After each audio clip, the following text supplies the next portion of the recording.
अस्सलामुअलैकुम। क्या हाल है आप लोगों की। उम्मीद करती हूँ कि आप लोग सब खैरियत से होंगे और आप लोगों की दुआओं और अल्लाह के करम से हम सब भी खैरियत से हैं। Welcome back to Firoza and family blog.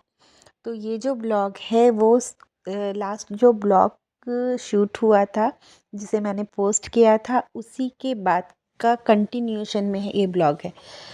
दोपहर का लंच करने के बाद मैं थोड़ी देर लेट गई थी। उसके बाद शाम का टाइम हो जाता है तो यहाँ पर मुझे बहुत चाय पीने की क्रेविंग हो रही थी। मैंने सी अच्छी वाली एक चाय बनाई और मैंने थोड़े से चिप्स लिए।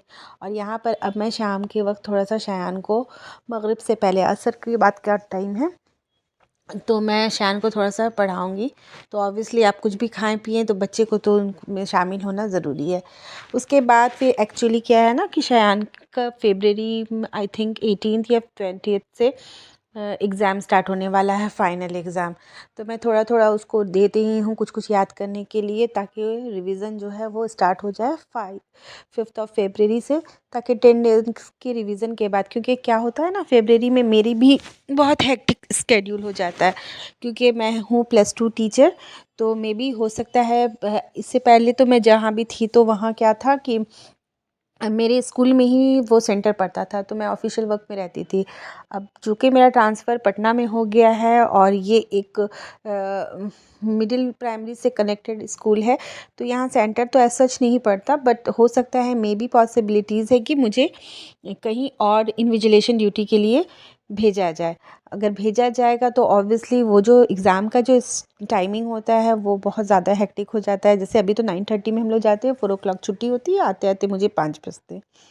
बट वो जो हो जाएगा तो उसमें अगर मुझे तो लग रहा है कि 5 o'clock तो छुट्टी होगी। अब कितनी डिस्टेंस पे मिले ना मिले तो उसके हिसाब से बैकअप प्लान लेकर के चल रही हूँ कि उस वक्त मैं मोहम्मद शान की भी एग्ज़ाम्स रहेंगे और मेरा भी बिज़ी शेड्यूल रहेगा और फिर उसके बाद हमारे रमज़ान भी स्टार्ट हो जाएंगे। तो ये सारी चीज़ें जो है वो माइंड में चल रही हैं।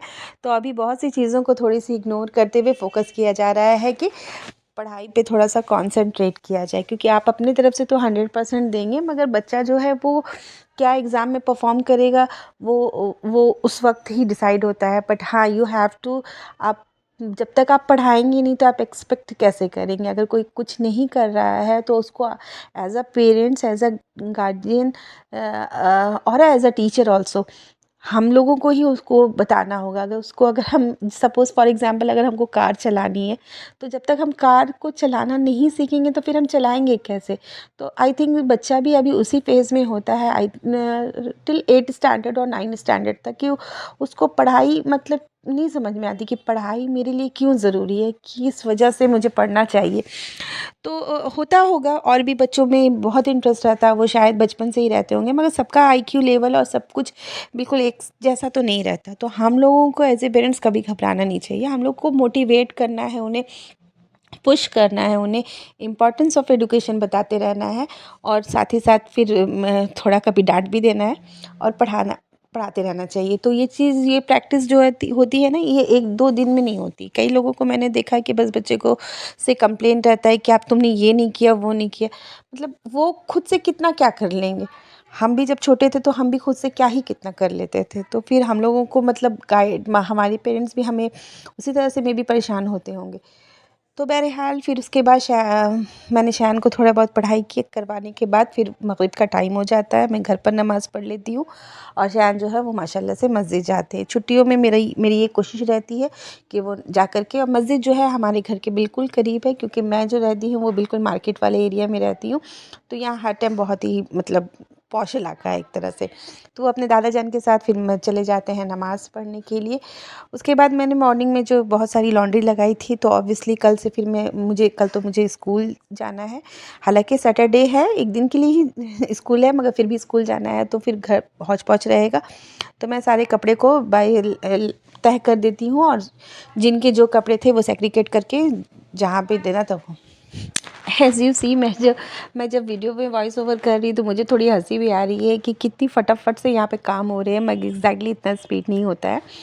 एक यहाँ पे क्या हो रहा है ना, मैंने फास्ट फॉरवर्ड में थोड़ा सा वो वीडियो को रखा है तो वही फटाफट हो रहा है। तो काश लाइफ भी ऐसी ही होती कि हम लोग क्विक एक्शन में सारी चीज़ें फटाफट कर लेते। खैर बहरहाल ये ऑल अबाउट योर माइंडसेट। अगर आप अपने माइंड में, कहीं मैंने पढ़ा था कि अगर आपको अपने काम की स्पीड को बढ़ाना है तो आप अपने काम को धीरे धीरे करना शुरू कर दें।